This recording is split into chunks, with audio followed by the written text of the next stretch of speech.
चर्चा और समर्पण। समर्पण समर्पण है कि पत्ता सूख के टूट गया है, जल पे गिर गया है, तो जल उसको जहां ले जा रहा है वो जा रहा है। वो पत्ते की कोई अपनी मर्जी नहीं है कि वो दाहिने जाए या बाएं जाए या पीछे जाए, ना जाए, खड़ा हो जाए, ना। जल का प्रवाह जहां लेके जा रहा है वो खुशी खुशी से वहां जा रहा है, वो आराम आराम से वहां जा रहा है। वो जो पत्ता पानी में गिरता है, ऐसे पत्ता जो नीचे गिरता है, पानी नहीं है, कुछ जगह है, तो हवाएं उसको उड़ा के ले जाती हैं। वो जो हवाएं उड़ा के ले जाती हैं और पत्ता कोई गुस्ताखी नहीं करता, कोई शिकायत नहीं करता, कुछ बोलता नहीं है, वो पत्ता भी समर्पित है। समर्पण ये है। ऐसे अपने चप्पू ना चलाओ, अपने पाल खोलो। सतगुरु तुमसे कहता है कि क्यों खामखा चप्पू चला चला के पसीना पसीना हो रहे हो अपनी नौका को चलाने के लिए। वो चप्पू होते हैं ना, वो चलाते हो तो ये कितनी मुशक्कत का काम है, चलाए जा रहे हो, चलाए जा रहे हो। सतगुरु तुम्हें समझाता है कि देखो उसकी हवाएं उधर ही जा रही हैं, तू बस पाल खोल दे और बैठ जा, आराम से सो जा, अपने मंजिल पे पहुंच जाएगा। ये है समर्पण। हाँ, अब सौंप दिया इस जीवन का सब भार तुम्हारे हाथों में। अब जीत तुम्हारे हाथों में, अब हार तुम्हारे हाथों में। जब सौंप दिया तुमने तो फिर क्यों पीछे मुड़ मुड़ के देखते हो, क्यों फिर उसको कुरेदते हो। सौंप दिया, खत्म हुई बात। है ही उसका, किसको सौंपना है। तो अपना घर उसको सौंपना चाहते हो, अरे घर तो पहले से ही उसका है। ये पदार्थ, ये दुनिया, ये संसार, ये सब तुम कहते हो मैंने महाराज जी दे दिया, सब सौंप दिया। क्या दे दिया, तुम्हारा था ही नहीं, वो तो शुरू से ही नहीं था, तुमने कुछ नहीं दिया है। जब तक अपना निज स्वरूप, अपना आत्मा, अपना भीतर का अंतरतम जब तक नहीं उड़ेलते हो उसमें, तब तक नहीं समझा जाता कि तुमने कुछ दिया है। देना है तो अपना आपा दो। जिसको मैं कहा करता हूँ कि व्यक्ति छोटा सा है, वो समष्टि हो जाता है। जो समर्पित चित्त है, जिसने समर्पण की राह पर चलना मंजूर किया, वो कौन है। वो है जो अंततोगत्वा सारी कायनात के साथ एक हो गया। व्यक्ति से समष्टि हो जाना सबसे बड़ा धर्म है, सबसे बड़ी प्रार्थना है, सबसे बड़ा ध्यान है। और उसमें सब मिल जाता है, सब मिल जाता है। तुम्हें धन चाहिए, धन का अंबार आ जाएगा। तुम्हें धन्यता चाहिए, तुम्हें संपन्नता चाहिए, तुम्हें दौलत चाहिए, तुम्हें बच्चों का भविष्य चाहिए, तुम्हें घर में शांति चाहिए, सब मिलता है, जोर जोर से मिलता है। वर्षा जब जैसे पड़ती है मानसून की, बरसात के मौसम में जैसे वर्षा तुम्हारे पे पड़ती है और तुम्हें अंदर तक भिगो देती है, वैसे ही उसकी कृपा सदा पड़ती है, सदा पड़ती है। और जब वो पढ़ने लगो, समझना तुम्हारा समर्पण पूरा। तुमने समर्पित हुए, उधर वो वर्षा से भर दिया। तुम्हारी झोली खाली है, तुम केवल समर्पण करके देखो, समर्पण मात्र से तुम्हारी झोली भरने लगेगी। समर्पण का अर्थ है कि करने वाला कोई और है, मैं खामखा मालिक बना हुआ हूँ, मैं खामखा अपना क्रेडिट ले रहा हूँ। दरअसल वो है जो सब कर रहा है, और जिसने इतनी बड़ी बड़ी कायनात चलाई है, जो हवा के जर्रे जर्रे को चला रहा है और तुम्हारे नासापुटों में भी वही डाल रहा है हवा, उसी से अंदर जाता है, श्वास, उसी से बाहर आता है श्वास। जो तुम्हारी श्वास को भी चला रहा है, जो पशु पक्षियों को भी देख रहा है, जो सदा है, सनातन है, चांद तारे तुम्हारे लिए चला रहा है, सूर्य अपने समय पे उगता है, अपने समय पे ढलता है, और चांद तारे भी चले आते हैं। तुम्हारे जीवन को रोशन किया हुआ है उसने, हर प्रकार से भरा हुआ है, चाहे पेड़ हों, चाहे पौधे हों, चाहे फसलें हों, जल, हवाएं, आग, अग्नि, और ये धरती, ये आकाश, ये सब तो तुम्हारे लिए है। उसी ने तुम्हारे लिए छोड़ रखा है। तुम कितना भी इसको गंदा करते रहो, पॉल्यूट करते रहो, वो इसको साफ करता रहता है, दिन रात साफ करने में लगा है। उसने कोई मल नहीं छोड़ा है। तुम्हारे अंदर के बाहर के मल अगर कोई साफ करने वाला है तो वो ही एक शक्ति है। इसीलिए कहते हैं कि काम करो अपने आप को उसके हवाले करके। भगवान कृष्ण ने अर्जुन को यही तो एक बात कही है, बार बार एक शब्दों में, दूसरे शब्दों में, तीसरे शब्दों में एक ही बात कही है। अब युद्ध सामने है, इतना बड़ा युद्ध है, महाभारत जितना बड़ा युद्ध अभी तक आज तक दुनिया में नहीं हुआ। उस युद्ध को लड़ने के लिए फौजें खड़ी हैं, और अर्जुन मान नहीं रहा कि अपनों को क्यों, अपने के ऊपर तेज चलाऊंगा, मैं अपनों के ऊपर तलवार उठाऊंगा। और भगवान कृष्ण उसे धक्का देता है, चल तू ये कर, सारे लोगों को मार भी दे तू, तब भी तुम्हें कोई पाप ना लगेगा। क्यों? क्योंकि तू अपने आप को मेरे हवाले करके काम कर, कर्म करो, लेकिन देखते रहो कि हाथ उसका है, कर वो रहा है, कर्ता पुरख वो है। मैं केवल जो कहा गया है, जो मेरा धर्म है, वो निभा रहा हूँ। अपनी इंद्रियों से काम कर रहा हूँ, आंखों से देख रहा हूँ, कानों से सुन रहा हूँ, हाथों से, इंद्रियों से काम कर रहा हूँ। सारे काम जो हैं वो मुझे करने हैं। खाना बनाना है, बाहर लोगों को देखना है, उनके आराम की सारी खबर रखनी है, उनसे मिलना है, दुकान पे जाना है, सौदा बेचना है, घर पैसे लेके आने हैं। सौदा बेचते वक्त अगर ये कहोगे कि ये चीज़ इतने में ही खरीदी गई है तो इतने ही मैं दाम लूँगा, आगे का नहीं, कोई मुनाफा नहीं लूँगा, तो घर जब पैसे लाओगे तो बाप थप्पड़ मारेगा। वो कहेगा ये क्या करके आए हो, ये सौदा तो ना हुआ। अरे 2 पैसे ऊपर लेने थे, तूने जितने का खरीदा उतने का बेच दिया, ये क्या धंधा हुआ। हर बाप ऐसे बच्चे को थप्पड़ मारेगा। उसने शिक्षा तो ग्रहण की कि सच बोलना है, लेकिन उसने उस शिक्षा को जीवन में नहीं उतारा, उसको प्रैक्टिकल में नहीं उतारा।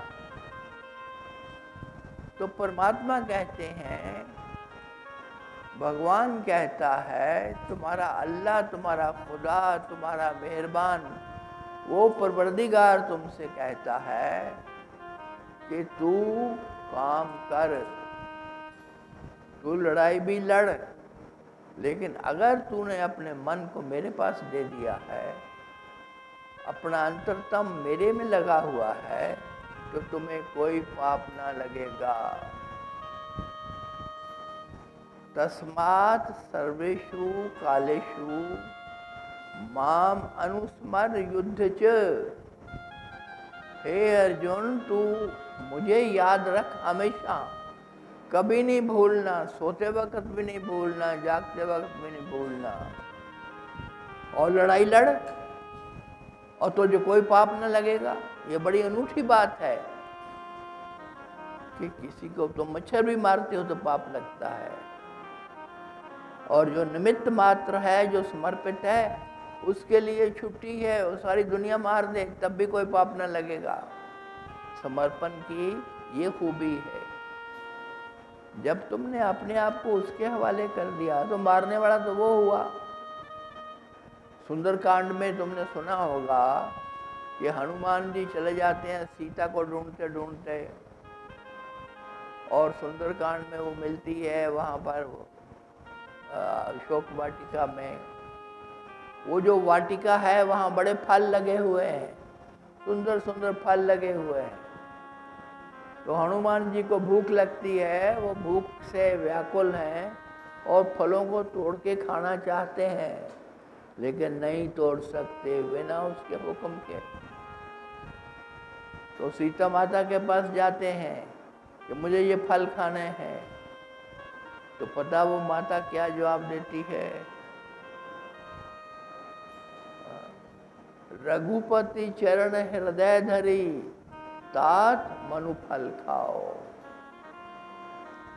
तुम एक भी फल तोड़ने का पाप नहीं लगेगा, तू सारी बगिया उजाड़ दे चाहे, लेकिन कैसे? रघुपति चरण हृदय धरी, उसको अपने हृदय में संजो के, उसको साथ में जोड़ के, उसके साथ जुड़ करके अब तू उतरेगा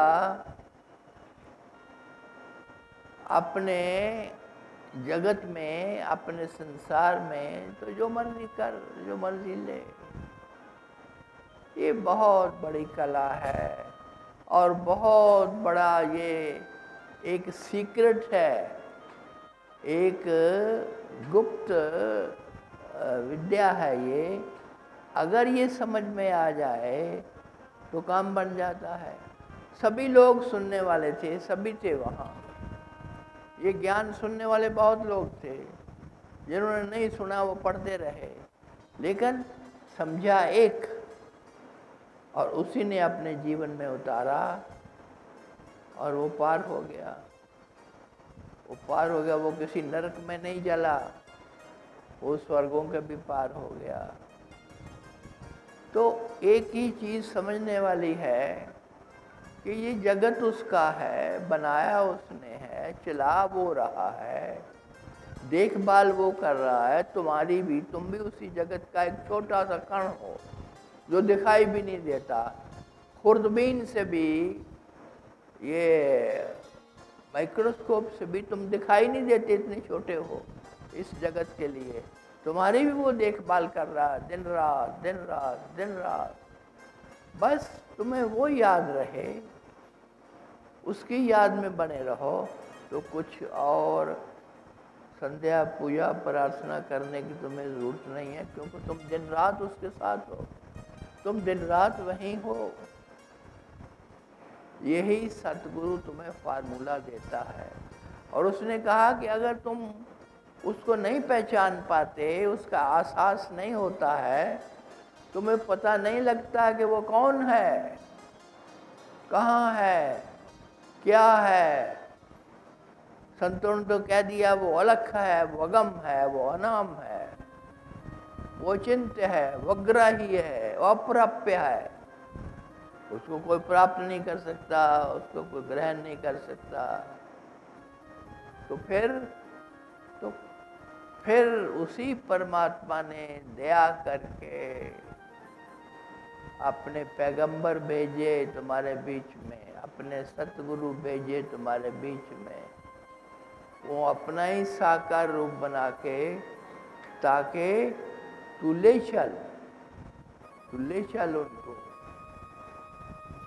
जो इस तरह से सहारा चाहते हैं, उनका सहारा बन।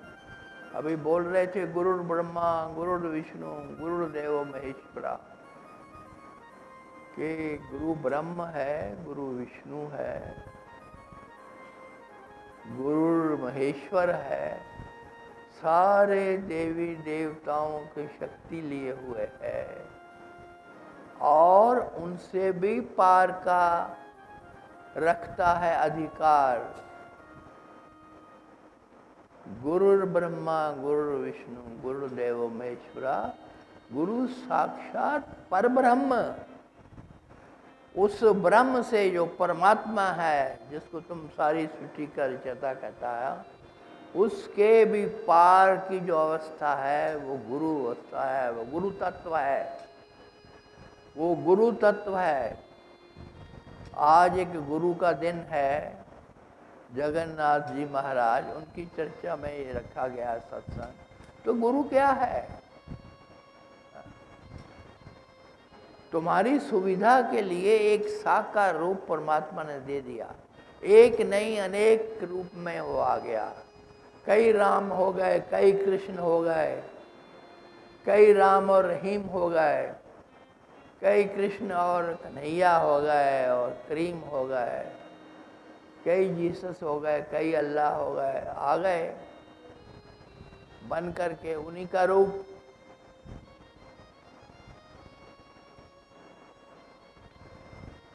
और तुझे कहा कि सुनो ऐ इंसानों सुनो, जहाँ आपकी आस्था बनती है, जहाँ आपका मन टिकता है, जहाँ आपकी श्रद्धा जागती है पूर्ण रूप से, जिसको तुम पूरा रूप समझते हो, जिसको तुम परमात्मा का पूरा रूप समझते हो, वहाँ पर तुम पकड़ लो, वहाँ अपनी पकड़ मजबूत कर लो, उसको ले लो साथ, तो सब सिद्ध हो जाएगा, सब सिद्ध हो जाएगा। सतगुरु वो है जिसका एक हाथ वहाँ है, उस परवरदिगार के हाथ में, दूसरा वो तुम्हारी तरफ बढ़ाता है कि आओ ले चलूं जहाँ जाना चाहते हो, आओ तुम्हें सब दुखों के पार ले चलूं, सब संतापों के पार ले चलूं, सब समस्याओं के पार ले चलूं। तुम नहीं जाना चाहते, क्या करे सतगुरु? ना, रोते हो कि हाँ ये हो गया, वो हो गया, ये नहीं होना चाहिए, वो नहीं होना चाहिए।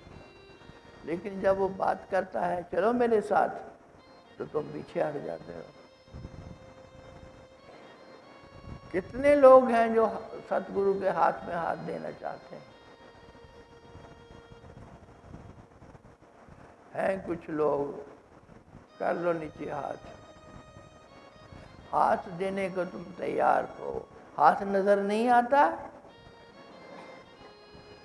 फिर देरी किस बात की है? जब मिट सकते हैं सारे क्लेश एक उससे जुड़ने से, और उसके जुड़ने का कोई हवाई जहाज नहीं वहाँ ले जाएगा, कोई उड़ के नहीं वहाँ पहुँचोगे, यहीं पे जो उसका साकार रूप है धरती पर, अगर तुम्हें वो मिल जाए, तुम्हारा सौभाग्य जाग जाए कि तुम्हें उसका सानिध्य मिल गया, सामीप्य मिल गया, तुम उसके पास आ गए, तुमने उससे बातचीत कर ली, तुमने उसके दर्शन कर लिए, तुमने उसका हाथ पकड़ लिया, तो और क्या चाहिए? हाथ पकड़ने का अर्थ है कि तुमने उस सहारे को अपना लिया और सहारे को अपना सहारा बना लिया, तो सब ठीक हो गया, सब बढ़िया हो गया, पल भर में बढ़िया हो गया। गुरु की ये परिभाषा है। गुरु की परिभाषाएं तो बहुत हो गई। भगवान शिव ने कहा था पार्वती से, यस्य सन्निधि मात्रेण मनसा स्यात् प्रसन्नता, स्वयं भूयात् अद्वैते शांति, सह भवेत् परमो गुरु। परम गुरु कौन है? क्योंकि पार्वती जी पूछती हैं, एक प्रसंग आता है शिव पुराण में, तो वो भगवान शिव से पूछती हैं कि आप किस गुरु की महिमा गाते रहते हो और अपने से भी बड़ा बताते हो? आपसे ऊपर तो कोई भी नहीं है, आप तो परमात्मा हो। तो वो शिव उनको समझाते हैं कि गुरु कौन है, गुरु की क्या महत्ता है। काग भी आता है तो उसको कहते हैं, श्राप दे देते हैं कि तूने अपने गुरु शुक्राचार्य को नमस्कार नहीं किया, बिना नमस्कार किए तुम मेरे पास आ गए हो, जा पहले अपने गुरु को आराध। गुरु के आराधने में, गुरु के समीप होने में, उसके सानिध्य में जाने से, उसके दर्शन करने से कोटि कोटि पाप झड़ जाते हैं। गुरुबानी ये कहती है कि दर्शन परखिए गुरु के, जन्म मरण दुख जाए। केवल दर्शन मात्र से तुम्हारे दुखों का विसर्जन नहीं होता है तो तुम गुरु के पास नहीं गए, या तुम्हें गुरु नहीं मिला, या मिलके भी नहीं मिला। कहीं न कहीं को गड़बड़ है। मैं तुम्हें एक पक्की निशानी दिए जा रहा हूँ, ये सब पक्की निशानियाँ हैं गुरु की।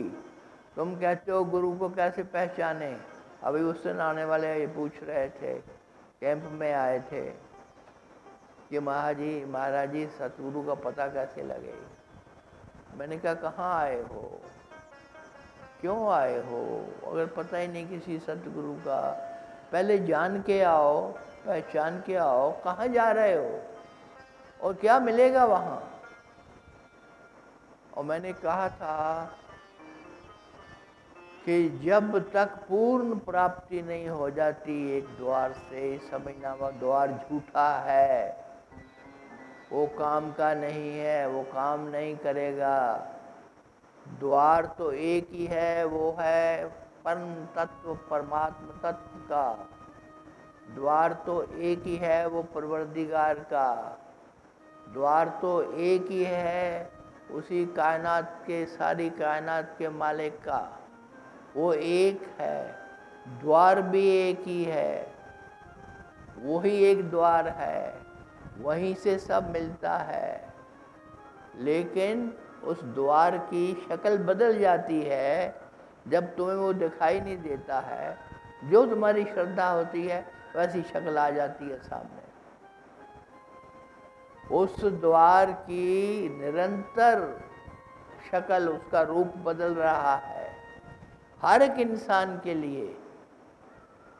जहाँ जहाँ जिसकी श्रद्धा है वहाँ वहाँ उसका राम खड़ा मिलेगा, वहाँ वहाँ उसका परवरदिगार खड़ा मिलेगा, वहाँ वहाँ उसका सतगुरु खड़ा मिलेगा। बात श्रद्धा की है। श्रद्धा से चलो, फिर पीछे मत मुड़ो। श्रद्धा से चलो तो पीछे मत मुड़ो। आगे आगे आगे सुहावना जंगल है, उसमें फूल ही फूल खिले हैं, उसमें तुम्हारे लिए बहुत बड़ा महल है। आगे आराम है, आगे भोजन है, अच्छे अच्छे भोजन है, खाना है, आगे जीवन है, आगे बहुत बड़ा जीवन है तुम्हारे लिए इंतज़ार कर रहा। यहाँ पे ना दुख है, ना चिंता है, ना रोग है, ना शोक है, हो नहीं सकता है, होना संभव है। मैं कैसे मान लूँ, बार बार क्या क्या क्या मैं थका जा रहा हूँ कि वहाँ दुख नहीं है, वहाँ दुख नहीं है। जिसकी मैं खबर देता हूँ, मैं कहता हूँ वहाँ दुख नहीं है, दुख नहीं है, चिंता नहीं है, मुसीबत नहीं है, समस्या नहीं है, चलो सब मेरे साथ वहाँ। बार बार बोलता हूँ, नहीं उठते, नहीं उठते, नहीं चलते। जुम्मत न जुम्मत गुल मोहम्मद, हाँ? क्यों क्यों क्यों आते हो, क्या लेने आते हो? अगर पाया नहीं है तो क्या, क्यों बार बार फजूल में अपना समय बर्बाद करते हो, दूसरे का भी करते हो। अर्थ है पा लेने से, अर्थ है जिसकी प्यास है वो जल मिल जाए, तुम्हारी प्यास बुझ जाए, ये अर्थ है। अर्थ है कि अगर तुम्हारा कोई अभाव है जीवन का तो वो मिट जाए। तुम विकलांग हो, तुम चल नहीं सकते हो, तुम्हारी हड्डियां टूटी हुई हैं, तो हड्डियां जुड़ जाएं, तुम चलने लगो, तुम दौड़ने लगो। अर्थ तो इसमें है। अगर ये नहीं है तो कोई अर्थ नहीं आने का, सतगुरु का दर्शन करने का, सतगुरु के पास बैठने का। और वो भगवान कहता है यस्य स्मरण मात्रेण देहि दुखाद विमुच्यते। कौन है वो? ख्याल नहीं आता कभी। इसी शिव पुराण में आता है यस्य श्रवण मात्रेण, जिसको सुनने मात्र से, इन कानों से सुनने मात्र से तुम्हारे देह के सारे दुख दूर हो जाते हैं, कोई दुख नहीं रहता। तो जब ये होता नहीं है तो फिर क्या किया जाए, क्या कहा जाए, क्या कहा जाए? देहि दुखाद विमुच्यते। अरे सतगुरु की शरण में जाओ। अभी ये शब्द चल रहा है, सतगुरु के चरण पखारूं। अब मैं अब सतगुरु के चरण पखारूं। अब का क्या मतलब है कि अभी तक तो नहीं किया, अभी तक तो भागते रहे, ढूंढते रहे, इधर उधर बिखरे रहे और उसी बिखरावट में हम भटकते रहे। अब गुरु के चरण पखार, चलो अभी सही, देर आए दुरुस्त आए, अब ही सही। मैं कहता हूं अब ही कर लो। चरण पखारे का मतलब ये है समर्पण। अगेन द सेम मतलब, चरण पखारू, बस इतना झुक जाओ, वही हो जाओ रूप, वही रूप हो जाओ, तुम्ही को जाना तुम्ही हो जाई। ब्रह्मविद ब्रह्मेव भवति, जो उसको जान लेता है वो वही रूप हो जाता है। उसी रूप में हो जाना ही तुम्हारी निष्पत्ति है। तुम्हारा गोल, तुम्हारा ध्येय, तुम्हारा लक्ष्य है वही हो जाना, क्योंकि उसी से निकल के आए हो। यात्रा बड़ी लंबी कर ली है, जन्मों जन्मों से भटकाव है, मल बहुत से इकट्ठे हो गए हैं।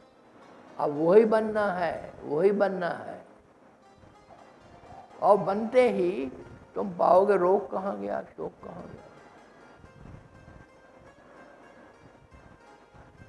जिनको नहीं समझ लगती उनको एक और तरीका है समझाने का, वो मैं अभी समझा देता हूँ। उसकी तरफ लोग बहुत दौड़ते हैं। तो वो तुम्हें सूट करता है तो वो कर लो, फिर छोड़ो सतगुरु का खेड़ा, फिर सतगुरु को छोड़ दो। सतगुरु आते हैं जाते हैं, कोई आज है कल नहीं होगा। हाँ? अभी हमें एक यहाँ पर दिया है,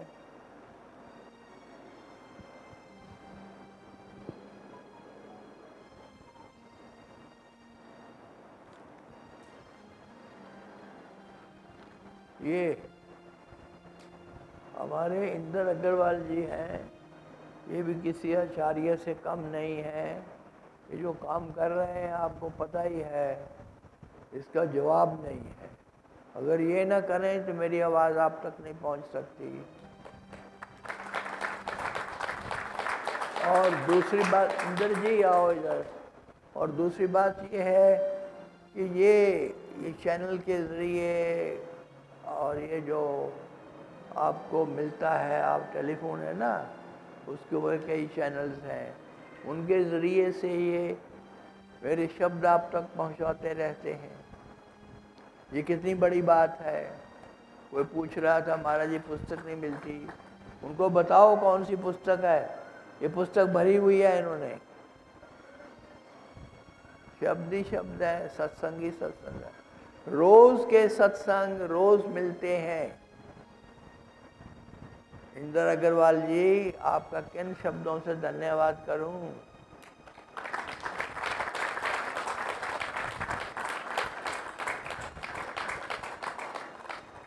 आपने तो कमाल की सारी टांगें तोड़ दी। अब कमाल भी अपनी टांगों पे नहीं चल सकता।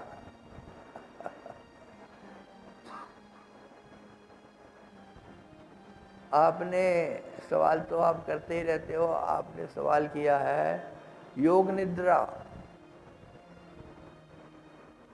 ये योग निद्रा क्या भला है?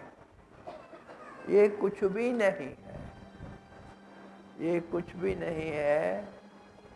देखो, ध्यान तुम्हारा समय बर्बाद नहीं करता है, ध्यान तुम्हें शांत करता है, स्थित करता है, स्थिर करता है। अगर किसी से मिलवाता नहीं है, कोई परमात्मा नहीं है समझ लो, कोई आनंद नहीं है, कोई बड़ी ऊपर की बात नहीं है जो महाराज जी करते रहते हैं, और वहाँ पहुँचता भी कोई नहीं है, ये समझ लो। लेकिन ये ना भी मिले, वो जिसके मिलने के लिए मैं तुम्हें ध्यान देता हूँ, अगर वो ना भी मिले, मंजिल ना भी मिले, तो रास्ता अपने में बहुत बड़ा सुहावना है। इस रास्ते के एक एक कदम पर तुम्हें शांति मिलती है, तसल्ली मिलती है। तुम्हारे जीवन के जितने भी भीतर के अवयव हैं, ये ऑर्गन्स हैं, ये शरीर है, ये रोम है, तुम्हारे अंग प्रत्यंग हैं सारे शरीर के और मन के और चित्त के और बुद्धि के, ये सारे जो भीतर के पर्दे हैं, जो 5 आवरणों में बैठा हुआ निज स्वरूप तुम्हें निहार रहा है, इसमें कई तरह के बिगाड़ पड़ते रहते हैं। वो स्वाभाविक है, क्योंकि तुम जिस संसार में आए हो, उस संसार में मल है। कबीर साहब कहते हैं ये संसार सकल है मैला, ये सारे का सारा संसार मैला ही है। राम कहो तो सूचा कि ये साफ और सच्चा और शुद्ध तब होता है जब तू राम के पल्ले पड़ता है, जब राम के चरणों पे गिरता है, जब राम को ध्याता है, जब राम की पूजा करता है। ये उनका कहना है। तो मैं तुमसे ये कहता हूँ कि तूने राम को नहीं भी पाया, तूने अपने भगवान के दर्शन नहीं भी किए, जिन दर्शनों से सब मल धुल जाते हैं एक पल में, जिन दर्शन से सारे कष्ट कट जाते हैं, सदियों सदियों के कष्ट, सारे पाप नाश हो जाते हैं, और सिवाय सुख और आनंद के और वर्षा ही नहीं होती। तुम्हें कहना भी नहीं पड़ता आंगन आंगन सुख बरसा, सारी दुखों की एक दवा, आंगन आंगन सुख बरसा, सतगुरु सुख बरसा। गाते हो कि नहीं? अरे नहीं गाते? आंगन आंगन सुख बरसा, सतगुरु सुख बरसा, आंगन आंगन सुख बरसा, सुख बरसा।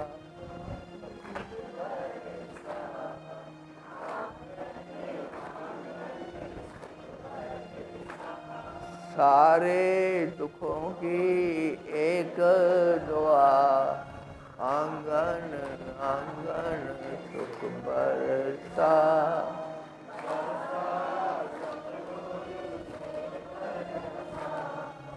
आंगन आंगन सुख बरसा।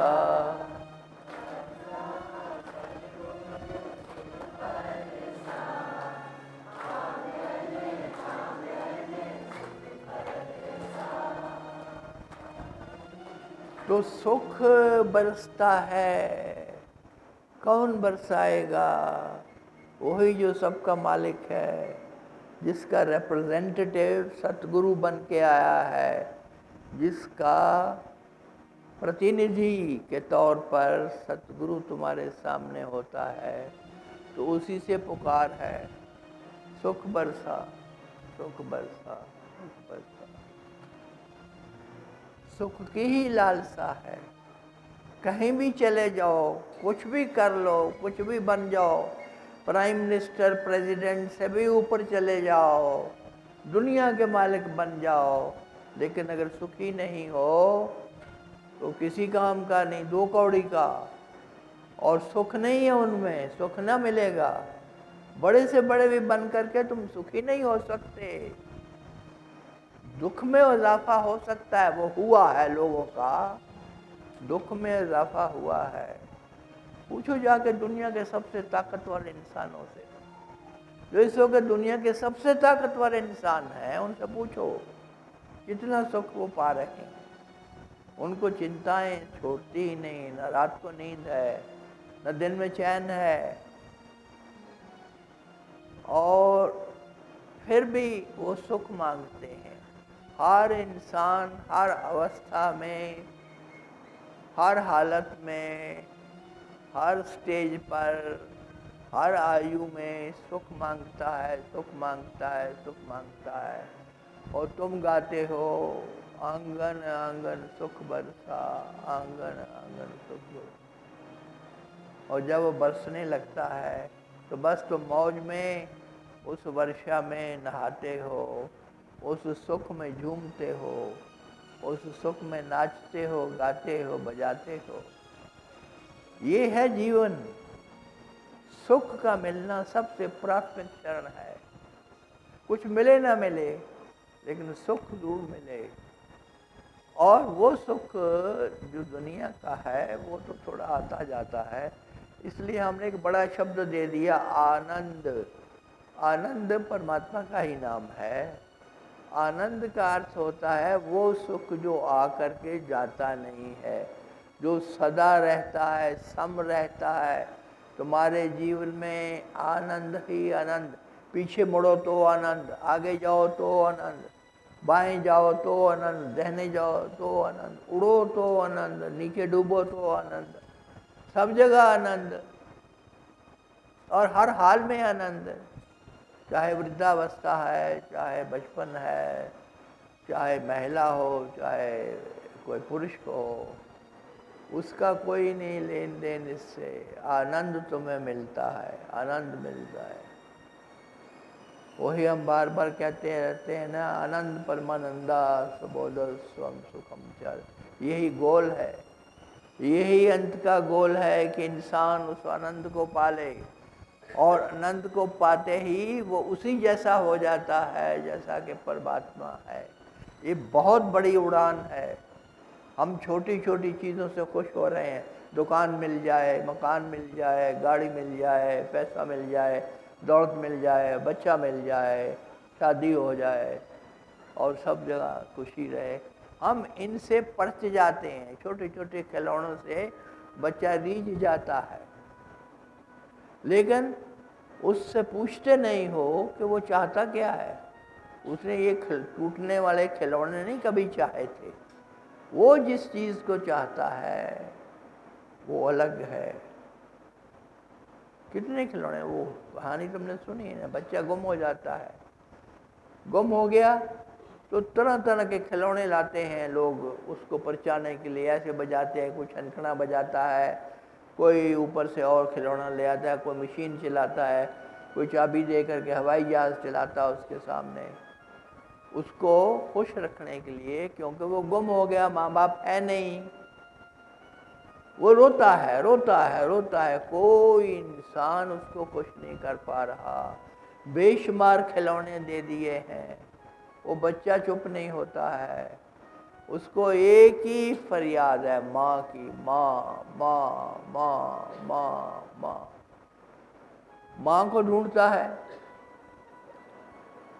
और ऐसे ही कहीं से माँ अभी मिल जाए, अभी बच्चा चुप है, अभी शांत है, अभी उसको जो चाहिए मिल गया, हम यही कर रहे हैं, हम लॉलीपॉप दे रहे हैं, हम छोटे छोटे खिलौने दे के इंसान को परचा रहे हैं।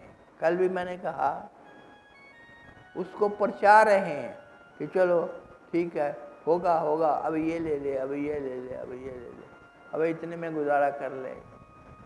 उनसे गुजारा थोड़ा बहुत टूटा फूटा होता है, वो भी दुख दर्द लेके आता है, लेकिन जब तक वो आनंद ना मिले तब तक ये सब काम चलाऊ बातें हैं। ये सब अब हैं तब नहीं है, सनातन और नित्य और निरंतर नहीं है। ये ना निरंतर है, ना नित्य है, ना सनातन है। तो सुख बरसा, सुख बरसा, ये गीत भी भूल जाओगे जब सुख बरसने लगेगा। अब तो कहते हो सुख बरसा, लेकिन जिसको पूरा यकीन है कि सतगुरु ही सुख बरसाता है, उसके आंगन में चाना बाद में देखना सुख बरसा हुआ होगा। जाओगे आंगन में सुख बरसा हुआ होगा। बेशुमार लोग हैं जिनके सब काम बन जाते हैं, घर जा रहे से पहले ही बन जाते हैं, यही खबर मिल जाती है, ये हो गया, वो हो गया, वो हो गया। तुम जो चाहते हो वो बहुत छोटी चीज है, सतगुरु बहुत बड़ी चीज लेके आया है।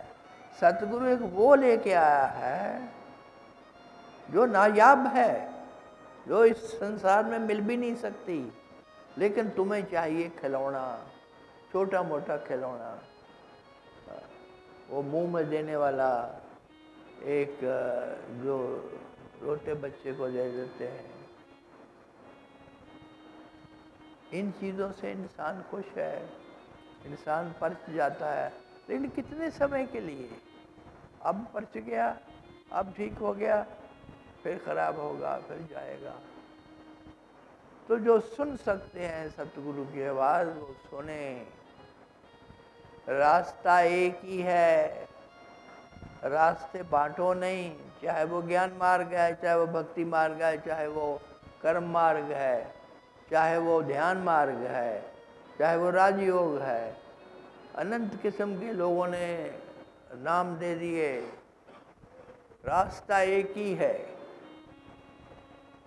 और वही रास्ता है जिस पर आनंद बरसता है, जिस पर आनंद बरसता है, और कोई रास्ता नहीं है और कोई रास्ता हो नहीं सकता है। और रास्ते हैं, और रास्ते हैं, जैसे तुम बीमार हो तो दवा दारू कर लो, तुम्हारे मन में कोई खराबी है, मेंटल इलनेस है तो दवा दारू कर लो, डॉक्टर हैं, जगह जगह हॉस्पिटल खुले हुए हैं, डॉक्टर हैं, तुम्हारे रोग का इलाज हो जाएगा और रोग के कारण जो दुख है वो चला जाएगा, चला जाएगा, जीवन भर के लिए चला जाएगा, ऐसा भी है। और अब हमारी गुरु माँ ने तो ऐसी ऐसी चीज़ें निकाली हैं कि तुम हैरान हो जाओगे। वो उसमें कुछ कैप्सूल हैं, मैंने सुना है, मुझे रिपोर्ट्स मिली हैं सब जगह से, लोग आके बताते हैं। वो एक कैप्सूल इन्होंने निकाला है, बड़ी मेहनत के बाद निकाला है, बहुत मेहनत की है उसके लिए। ऐसी ऐसी हर्ब्स, ऐसी ऐसी जड़ी बूटियाँ जो आम मिलती नहीं है, जिनको उगा हुआ किसी ने देखा नहीं है, वो कहाँ कहाँ से, किन कंदराओं से और किन पहाड़ों की चोटियों से इन्होंने भेज भेज के लोगों को मंगवाया है। और इनकी शक्ति का हाल तुम मेरे से सुनो तो मैं सुना नहीं पाऊँगा। ये जिस जड़ी बूटी के पास खड़ी हो जाती हैं, लगता है इनको कि इस जड़ी बूटी से ये फ़ायदा होगा, उसके पास खड़ी हो जाती हैं, इनको सब पता लग जाता है, वो जड़ी बूटी बोलने लगती है।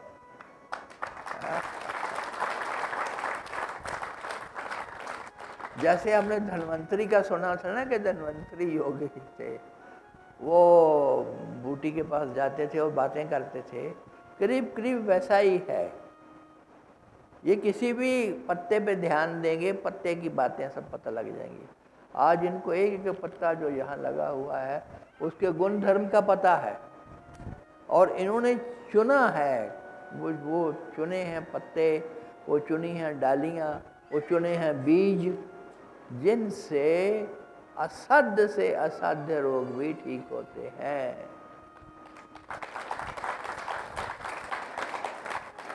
तो ये भी रास्ता है, मैंने गलत कहा कि एक ही रास्ता है, लेकिन ये सुख शारीरिक है, मैं तो बड़ा सुख की बात कर रहा हूँ। तो दोनों सुख मौजूद हैं, बड़ा सुख भी है जिसको तुम ले सकते हो सब दुनिया छोड़ छाड़ के एक ही तरफ, और वहाँ जो मिलता है उसकी महिमा गाई नहीं जाती, गुणगान से पार है, नहीं गाई जाती महिमा। ताली बजा सकते हो लेकिन महिमा नहीं गा सकते।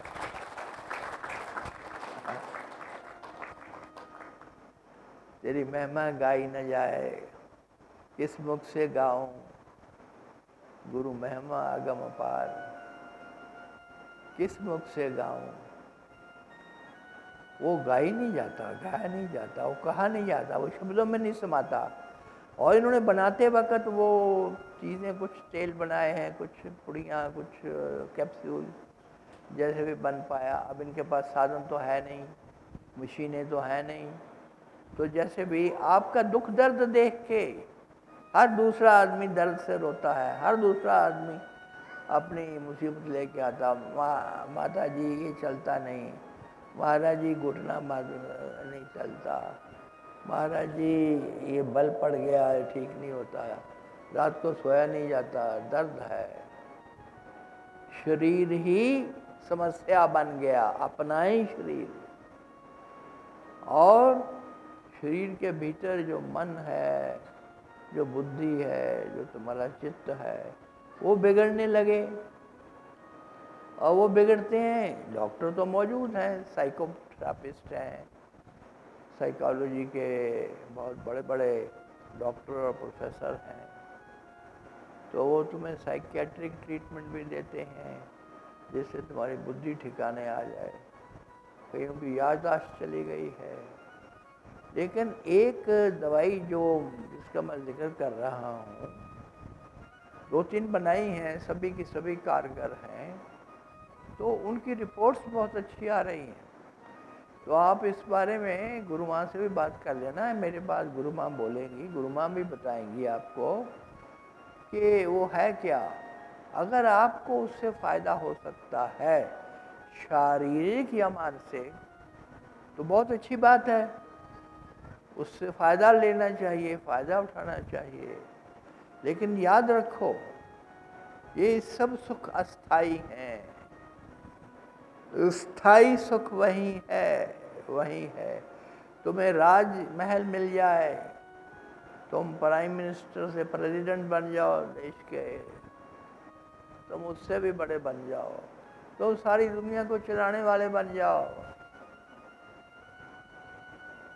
तब भी अगर आनंद नहीं है, सुख नहीं है, चैन नहीं है, चिंताओं से मुक्ति नहीं है, तो कुछ नहीं है, तो कुछ नहीं।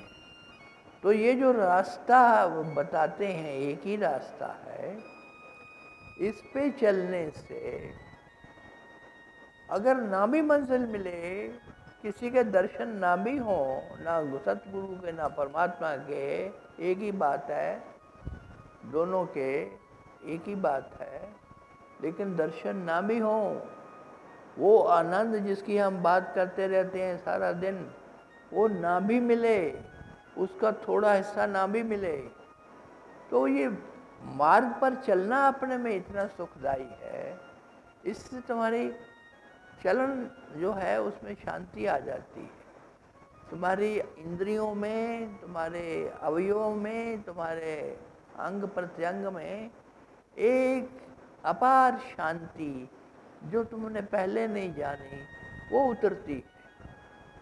तुम शांत हो जाते हो, शांति से भर जाते हो, तुम्हें सुख मिलता है,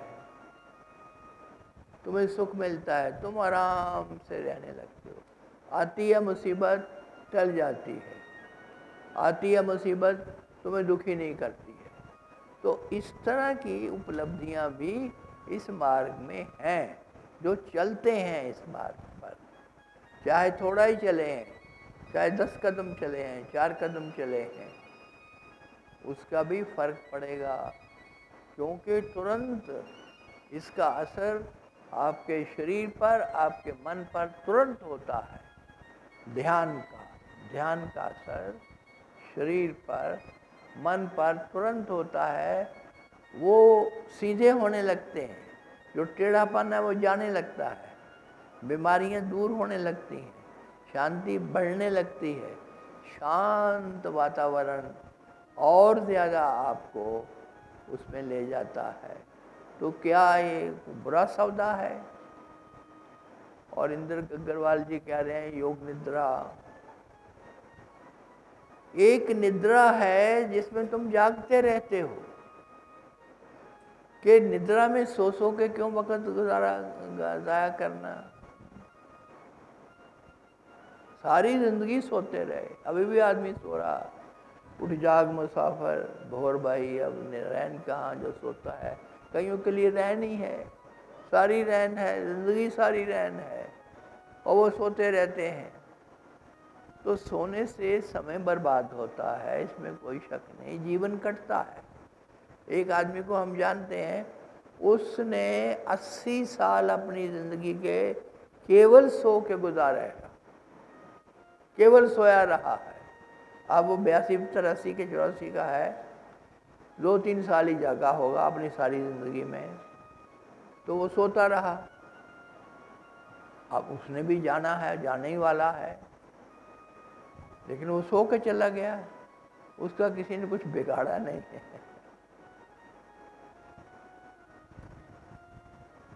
ऐसा है, निद्रा में भी तुम जाग सकते हो, वो एक कला है। और निद्रा में भी ध्यान की गहराई छू सकते हो, उसके लिए फुल अवेयरनेस चाहिए।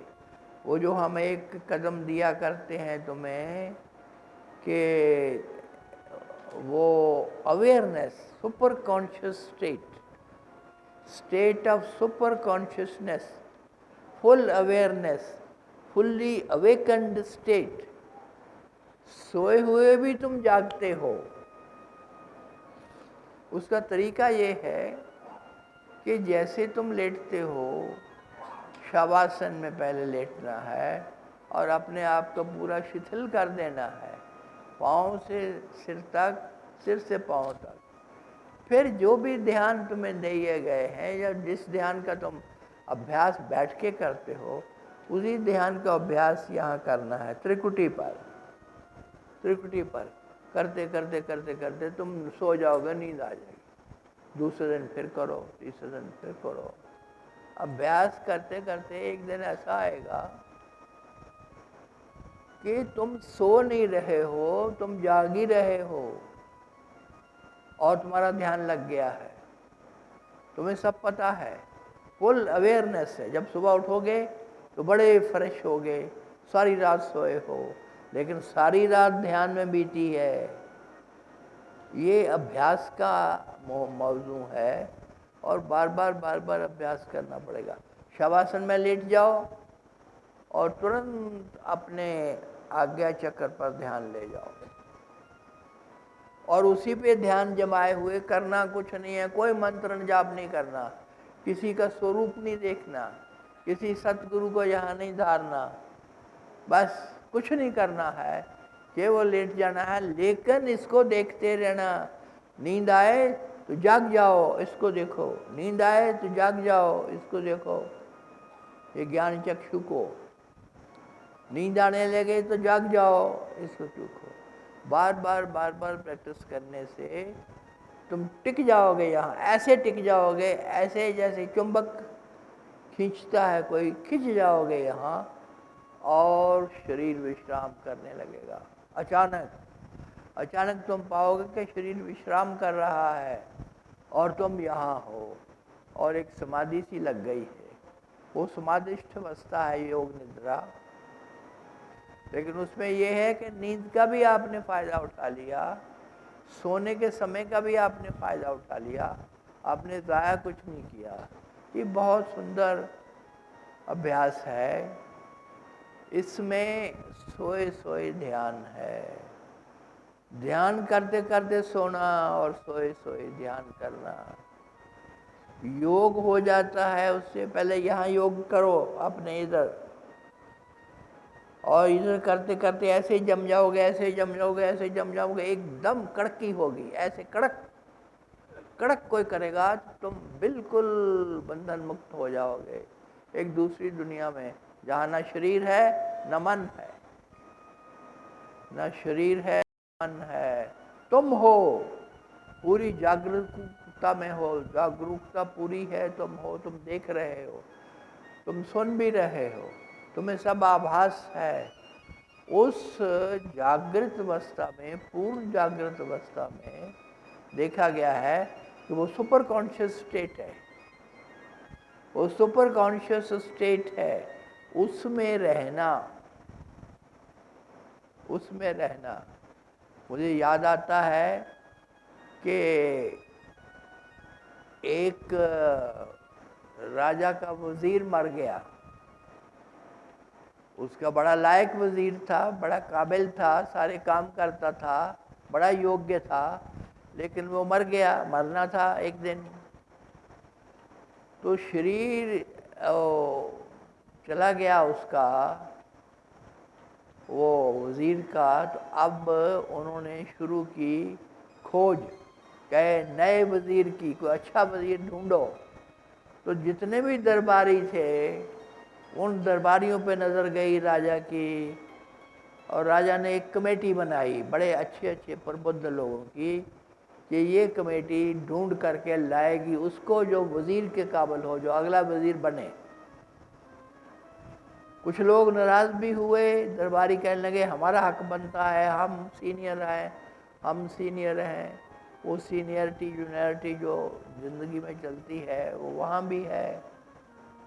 तो वहाँ राजा ने कुछ नहीं सुना, उसने कमेटी बना दी। तो वो 6 महीने बाद लौटे और 3 लोगों को लेके आए जो सबसे लायक, सबसे अच्छे समझे जाते थे। हिसाब किताब में भी, बातचीत में भी निपुणता थी, और एक प्रकार से प्रखर बुद्धि लेकर के आए वो 3 लोग। तो राजा के सामने पेश किए गए कि इन तीनों में से चुन लो जिनको मर्जी। तो राजा ने क्या किया, उन तीनों को एक कमरे में बंद कर दिया और बाहर से लॉक लगा दिया, और चाबी आप ले ली, और उनको बोल दिया कि जो पहले आएगा खोल के इसको, उसको मैं वजीर बनाऊंगा।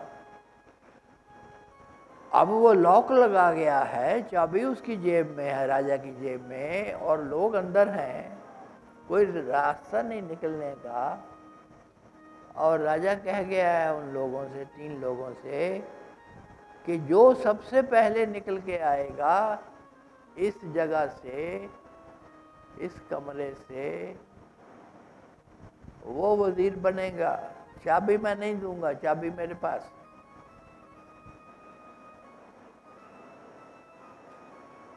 तो बहुत देर हो गई, बहुत वक्त बीत गया, 1 दिन 2 दिन।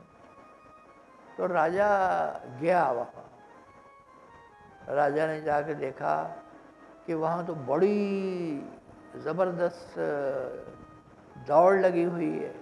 किसी ने ग्रंथ खोल लिए हैं, किसी ने बड़े बड़े तांत्रिक विद्याओं से भरे हुए वो पुस्तकें खोल रही हैं। कोई कुछ सोच रहा है, कोई कुछ कर रहा है, कोई तरीके आजमा रहा है, कोई पढ़ रहा है कि क्या तरीका हो सकता है। सब लगे हुए हैं। और खोल करके दरवाज़ा, अंदर आता है राजा और कहता क्यों खप रहे हो ऐसे, क्यों किताबों में उलझे हो, ये बंद करो किताबें और चलो मेरे साथ। जिसने निकलना था वो निकल चुका, वो खड़ा बाहर। और लोग हैरान हुए कि जो आदमी उनके साथ तीसरा था उसने कोई किताब नहीं पढ़ी, उसने कोई पोथियाँ नहीं खोली, कुछ अवलोकन नहीं किया, चाबी उसके पास थी नहीं, वो बाहर है।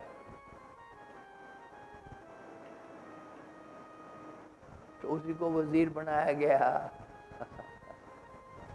समझे? नहीं समझे? छोटी सी बात है। राजा ने कहा ताला तो लगा ही नहीं था बेवकूफो। ताला तो लगाया ही नहीं था। ये दूसरा तीसरा जो आदमी है इसने ऐसे किया और बाहर आ गया। इसने धक्का दिया दरवाजे को, दरवाजा खुला था, वो बाहर आ गया।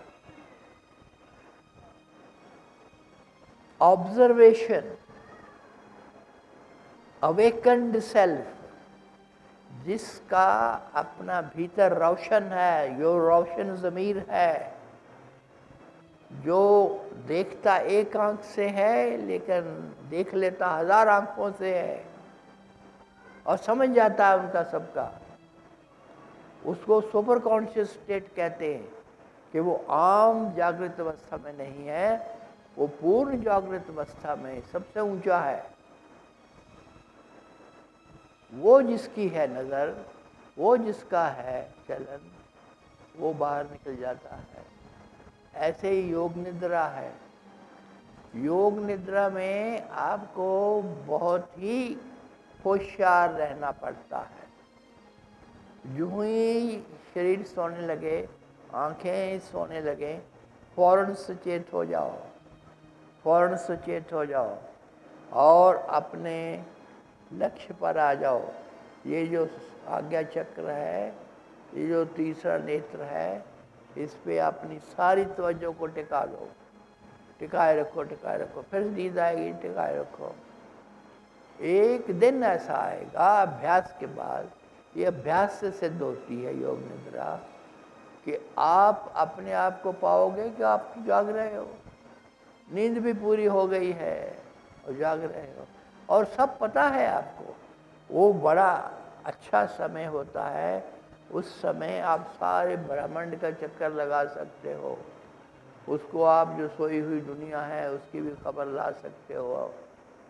आपके पास सब खबरें होती हैं। आप एक प्रकार की त्रिकालदर्शी बन जाते हो। आर पार का सब आपको दिखाई देता है। इसको गुरु माँ को दिखाई देता है, लेकिन ये तो योग निद्रा के रास्ते से नहीं गई। हर रास्ते हैं जिससे अपने आप को जगाया जाए कि आर पार देख लेता आदमी। दूसरे के दिल में क्या है, उसके आने वाला विचार कौन सा है और वो करेगा क्या, कल क्या करेगा, परसों क्या करेगा, नरसों क्या करेगा। ऐसी दृष्टि जो पा लेता है उसको योग दृष्टि कहते हैं। उसको त्रिकालदर्शी कहते हैं। ये योग निद्रा के माध्यम से ही सिद्ध होती है। योग निद्रा में लोग तरह तरह से जाते हैं और बहुत से तरीके हैं, लेकिन अभी मैं इसी की बात करता हूँ। मेन मुद्दा यही है। अब मैं चाहूँगा कि इससे पहले कि गुरु माँ आपको अपना आशीर्वाद दें, मैं सब जो लोग आए हैं, जो कैंप में भी आए थे और आज भी यहाँ आए हैं, मैं चाहता हूँ कि उनके सारे दुख दूर हो जाए।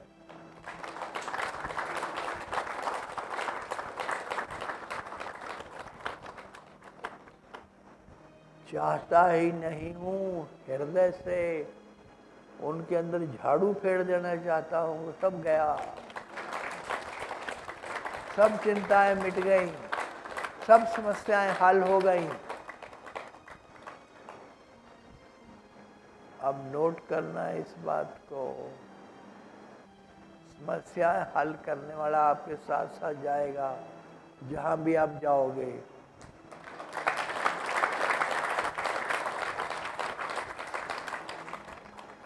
और जहां समस्या है वहां उसका हल पाओगे।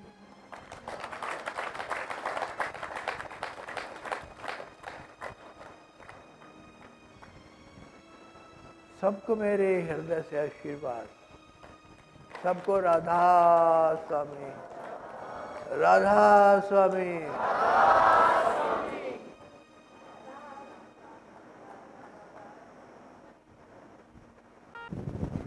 वचन है, जो अमृत वर्षा है, वो इतनी आनंदमय है कि उनकी जो वाणी, उनकी मधुर मधुर वाणी और उनकी मधुर मधुर आवाज़ कानों में पड़ते ही अपने आप योग में, निद्रा में, ध्यान में हम जाने लगते हैं।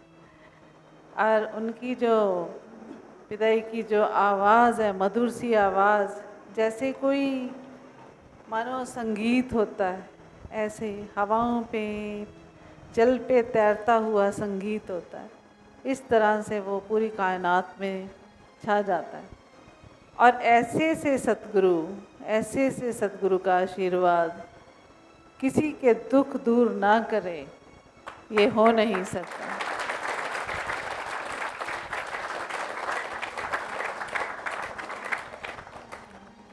मैं इसका जीता जागता सबूत हूँ आपके सामने कि प्रतिदिन जैसे हर सेकंड बच्चा बड़ा होता है, पैदा होते ही वो इनविजिबली माँ के सामने सामने ही हर रोज़ हर क्षण बड़ा होता है और माँ को पता ही नहीं चलता कब वो बच्चा दुनिया में आ जाता है। दुनिया में आके किलकारी मारता है, हंसने लगता है और वही बच्चा धीरे धीरे माँ माँ कहता है और माँ खुशी से झूम उठती है, आज इसने मेरे को पुकारा। और इसी तरह से सतगुरु के वचन होते हैं, वो आपके भीतर अदृश्य रूप में ऐसा असर कर देते हैं कि आपकी आत्मा को परमात्मा बना देते हैं और आपको पता ही नहीं चलता। और पता किसको चलता है? आपको अपने आप को भले ही पता ना चले, पर जो आपको देखने वाले हैं, जानने वाले हैं, वो धीरे धीरे करके ये समझने लगते हैं, अरे आप वो नहीं हो, वो हो ही नहीं सकते। सतगुरु के सानिध्य में उनके सामने आते ही जो बेजान है उसमें जान आ जाती है। जो मृत्यु शैया पे भी लेटे हैं, वो भी सतगुरु चाहें तो अपने आशीर्वाद से उनको जीवन दान दे देते हैं। होता है, हर पल हो रहा है। कोई कैंसर से पीड़ित है, किसी को बहुत भयंकर बीमारियां लगी हुई हैं, और जो उनका विश्वास है कि सतगुरु चाहें तो क्या नहीं कर सकते, वो विश्वास ही उनको नया जीवन दे देता है और वो झूमते हैं, अरे गुरु ला दो रे, गुरु ला दो रे, गुरु ला दो रे। हम छोटे छोटे हमारे जीवन में जब घटनाएं घटती हैं तो उसी से ही हम गुरु को परखना शुरू कर देते हैं। अगर कोई मुसीबत आती है तो हम उलाहना देना शुरू कर देते हैं। हम ये भूल जाते हैं कि ये जीवन है ही ऐसा, सुख और दुख ये हमारे मन की अवस्था है। हमें हर पल ये शुक्र करना चाहिए कि अगर मेरे को आज कांटा चुभ गया है तो हम कहते हैं, अरे हम तो सत्संग में जा रहे थे, इतना खून बह गया, मेरे को कांटा चुभ गया, मेरे से ऐसा क्या पाप हुआ है, मैं तो सत्संग में जा रहा था, सत्संग में जा रही थी, फिर सतगुरु मेरे साथ ऐसा क्यों किया आपने। अगर इतनी बुद्धि हम में हो तो हम इसी चीज़ को इस तरह से भी ले सकते हैं कि कुछ तो हमारे अच्छे कर्म रहे कि आज हम सत्संग में जा रहे हैं। अगर सत्संग में ना जा रहे होते तो ये कांटा नहीं, ये हमारी मृत्यु ही होती। अभी तो वो कांटा चुभा है, हमारा खून बहा है, तो छोटी सी पीड़ा है, छोटा सा घाव है, पर नहीं, हम उलाहना देने लगते हैं। और अगर किसी को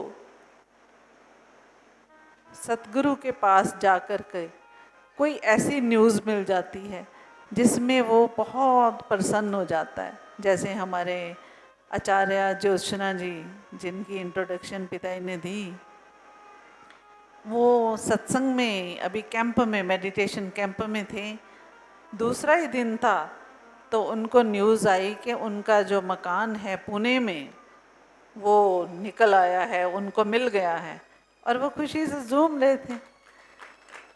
तो बहुत बड़ी बात है पुणे जैसे शहर में और बॉम्बे जैसे शहर में एक मकान का मिल जाना।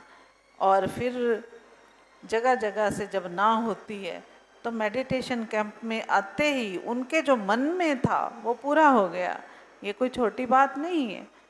हम सब तो परमात्मा का गुणगान इसीलिए ही करते हैं, मैं ये मानती हूँ मोस्टली, कि हमारी मांगें पूरी हों, हमारे बच्चे अच्छा पढ़ें, हमें घर मिले, गाड़ी मिले, सुख मिले, अच्छा शरीर हो, निरोग काया हो।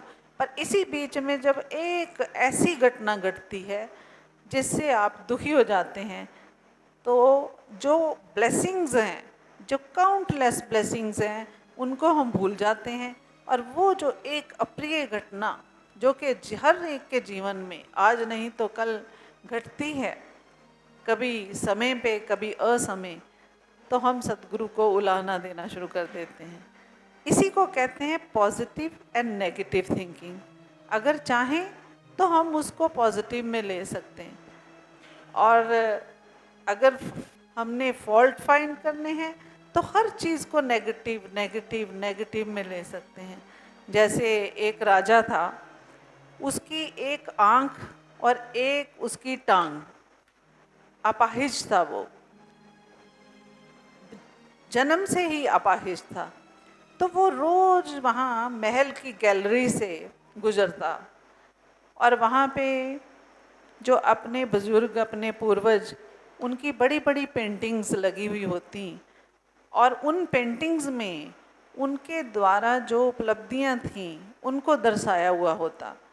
तो वो पेंटिंग्स को देखता और हर रोज़ उन पेंटिंग से अपने जो बुजुर्गों की, उनसे एक शिक्षा लेता, और वो शिक्षा लेकर के वो दुनिया का भला करता। ऐसे ही एक दिन उसके मन में विचार आया कि मैं तो हर रोज़ गुज़रता हूँ, अपने दादा परदादा, अपने पिताजी की पेंटिंग को देखता हूँ और शिक्षा लेता हूँ और लोगों का भला करता हूँ। कल को जब मेरी औलाद होगी तो मेरी पेंटिंग इस यहाँ नहीं होगी तो उनको बुरा लगेगा, वो शिक्षा कहाँ से लेंगे कि मेरे में क्या गुण है। पर मेरी पेंटिंग बनाएगा कौन? मैं तो एक आंख से अंधा हूँ और मेरी एक टांग भी नहीं है, और मेरी पेंटिंग ऐसी कौन होगा जो मेरे दादा परदादा जैसी सुंदर पेंटिंग बना सके। तो उसने विचार किया, उसने एक मुनादी करवाई, जगह जगह से उसने एक से बढ़ के एक पेंटर्स बुलवाए। सब पेंटर राजा की मुनादी पे वहाँ पहुँचे और राजा ने ये ऐलान किया कि जो मेरी सबसे सुंदर पेंटिंग बनाएगा उसको बहुत बड़ा इनाम दिया जाएगा, और जो मेरी पेंटिंग को अच्छा नहीं बना पाएगा उसको सज़ा दी जाएगी। अब ये सुनकर के सारे पेंटर थोड़ा डर भी गए कि राजा एक आंख से अंधा है और उसकी एक टांग कटी हुई है, वो अपाहिज है, तो हम इसकी पेंटिंग कैसे सुंदर बना सकते हैं, बड़ा मुश्किल हो जाएगा। और अगर हमने कोशिश की तो जो टांग कटी हुई है, आंख अंधी है, उसका क्या करेंगे। पर उसमें एक ऐसा पेंटर था जिसको अपने सतगुरु की वाणी याद आ गई कि कभी भी हार मत मानो, कभी भी निराश मत हो, सतगुरु आपके साथ है, ये विश्वास रखो कि हर पल सतगुरु आपके लिए नए रास्ते खोलेगा और आपके ऊपर आँच भी नहीं आएगी।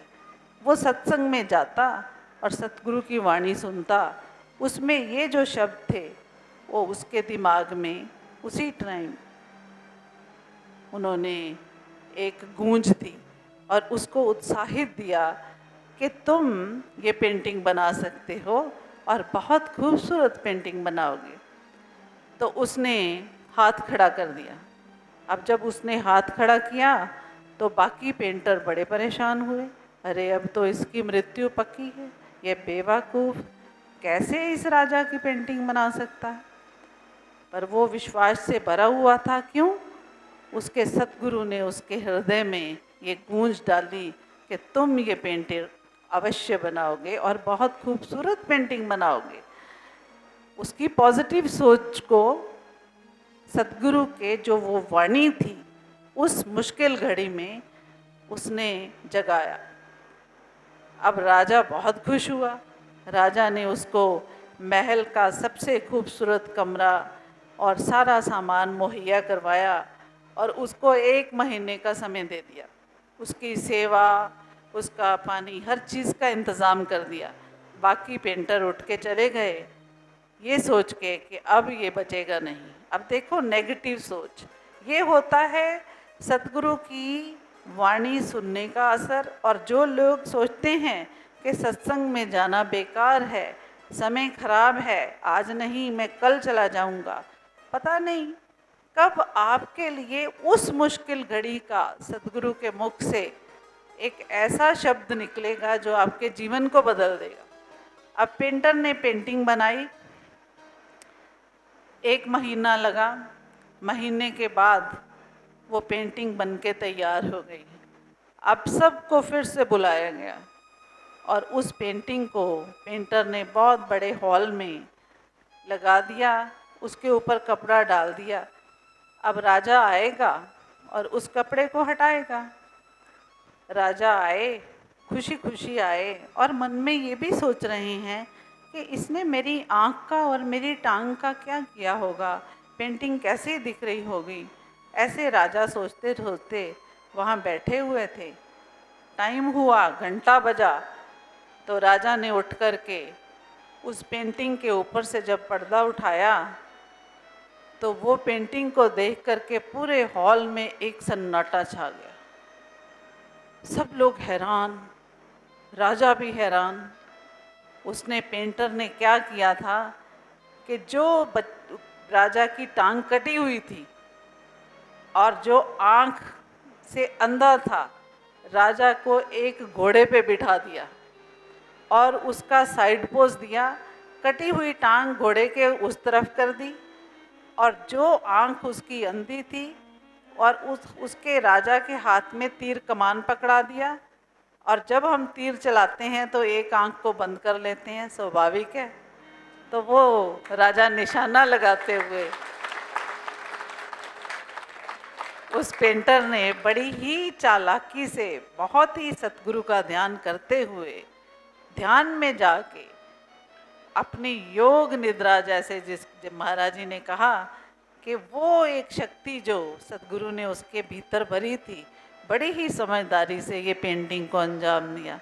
राजा देख कर के इतना प्रसन्न हुआ, इतना खुश हुआ कि उसने जाकर के उस पेंटर को गले लगा लिया और एक सिंहासन मंगवाया और अपने साथ उसका सिंहासन लगा करके उसकी पूजा अर्चना की कि ये तो राजा ने भी नहीं सोचा कि मेरी इतनी खूबसूरत पेंटिंग, कि उसने जो आँख उसकी जन्म से नहीं थी उसको बंद दिखा दिया और तीर हाथ में पकड़ा दिया और जो टांग कटी हुई थी वो दूसरी तरफ कर दी। अब पेंटिंग इतनी खूबसूरत कि उस पूरी गैलरी में उसके जो पूर्वज थे उनसे भी ज़्यादा वो अच्छी पेंटिंग और एक दिव्य दृष्टि लिए हुए जैसे वो थी कि मानो ऐसे लगता था ऐसी पेंटिंग कभी ना बनी थी ना बनेगी। तो यही होता है कि जब हम सत्संग में आते हैं, अपनी पॉजिटिव सोच जो होती है वो हमारी जो है एक्टिवेट होने लगती है। पर कुछ लोग इतने नेगेटिव होते हैं, वो सत्संग में आकर के भी सतगुरु की वाणी से ये समझ नहीं पाते, अंत तक समझ नहीं पाते कि सतगुरु का इशारा क्या है। अगर सतगुरु किसी की इंट्रोडक्शन दे रहे हैं या किसी के बारे में बता रहे हैं तो वो पूजा के योग्य ही होगा, तो ही बता रहे हैं।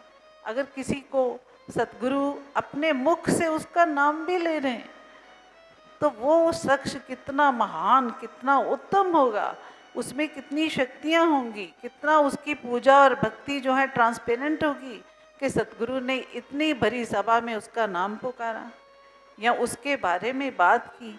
हम नेगेटिव थिंकिंग को छोड़ के अगर पॉजिटिव की तरफ जाएंगे तो हमारा जीवन स्वर्ग हो जाएगा।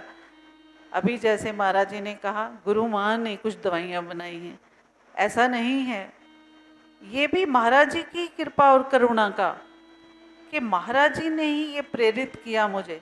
मैं क्या करने हार, कुछ भी नहीं, एक तुच्छ से भी तुच्छ ये हमारे गुरु जी हैं। उनको ही जब मैंने आपके बारे में बताया, पिताजी किसी को शुगर है, किसी का कोलेस्ट्रॉल बढ़ा हुआ है, किसकी नाड़ियाँ बंद हो रही हैं, मुझे बहुत कष्ट हो रहा है मेरे मन को, आप इनको ठीक कर दो।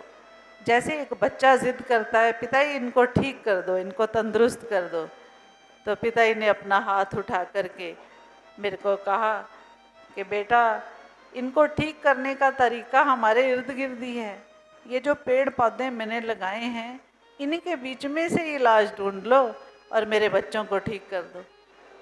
तो ये सतगुरु की कृपा से ही हुआ।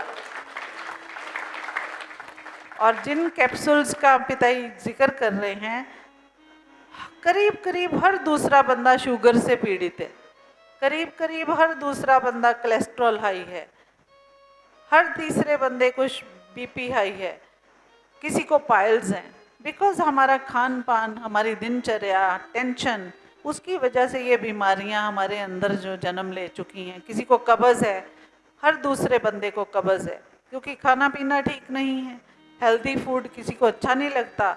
अगर पकौड़े कोई तल रहा होगा तो उधर जाके हम खड़े हो जाते हैं, इधर किसी ने सेब काट के रखा है तो वो हम छोड़ देते हैं, पकौड़े खाने लगते हैं। अगर पता चले कि भटूरे चने बने हैं तो हम नाचने लगते हैं। और अगर मैं बता दूं कि घिया उबाल के रखा है तो वो आप कहते हैं गुरु माँ वो आप ही खा लो, हम नहीं खाएंगे। अच्छा बात होगी कि अच्छा आज खिचड़ी बना लें, क्या है हम बीमार हैं क्यों बनाएं खिचड़ी, जबकि खिचड़ी सबसे ज़्यादा पौष्टिक होती है। तो इसी वजह से वो जो कैप्सूल्स हैं वो कोलेस्ट्रॉल को ठीक करते हैं, शुगर को ठीक करते हैं। अभी अभी हमारी एक बेटी ने बताया है उनके हस्बैंड की जो नाड़ियाँ हैं ब्लॉक हो रहे थे, वो ब्लॉकेजेस खुल गए हैं। और पाइल्स की जो दवाई बनाई है, तीसरे चौथे दिन पाँचवें दिन पाइल्स ठीक हो जाते हैं। यहाँ पर हमारे कुछ बच्चे बैठे हैं जिनको पाइल्स थे तो वो ठीक होने लगे हैं। किसी का ऑपरेशन रखा हुआ था, वो ऑपरेशन टल गया है। वो जो ऑयल बनाया है वो आपके जॉइंट्स के लिए है। उसको जो लोगों को बहुत भयंकर खांसी थी, उन्होंने थोड़ा सा पी के देखा, उनकी खांसी ठीक हो गई। उसको पिया भी जा सकता है और बॉडी पे लगाया भी जा सकता है। कल ही हमारे दिलीप जी आए बॉम्बे से, वो बता रहे थे उनके एंकल में बहुत पेन था, बहुत सीवियर पेन, 90% वो ऑयल लगाने से ठीक हो गया। और इसी तरह अगर ये 3-4 चीज़ें सेवन करने से आप पतले हो जाते हैं, आपका मोटापा ठीक हो जाता है, आपका कोलेस्ट्रॉल ठीक हो जाता है, शुगर, जिनकी हाई शुगर थी उनकी शुगर नॉर्मल हो गई है, और जिनको शुगर नहीं भी है वो भी ले सकते हैं, उनको शुगर होगी ही नहीं, ब्लड प्योर होगा। तो इसी तरह वो 3-4 चीज़ें बनाई हैं महाराज जी का आशीर्वाद, उनका जाप, उनका ध्यान करके, तो वो चीज़ें लोगों को इंस्टेंटली आराम दे रही हैं। ज़्यादा टाइम नहीं लगा, 1 महीने में हमारे कुछ बच्चे आए तो बड़े पतले पतले हो गए हैं, दुबले, मैं भी हो गई थोड़ी सी, हो गई हूँ ना। तो यही चीज़ों का सेवन करके खाते पीते, तो आप भी अगर चाहें तो यहाँ पे स्टॉल पे उपलब्ध होगा। वो कोई पैसा कमाने के लिए नहीं बनाया, जितना उसमें खर्चा आया है उतना ही उसका दाम रखा है, उससे भी कम। तो आप चाहो तो ले लो, मैं तो चाहूँगी आप ले लो, ताकि आप ठीक रहो, स्वस्थ रहो और इसी तरह सत्संग सुनने आते रहो। दादा स्वामी, खुश रहो।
शरण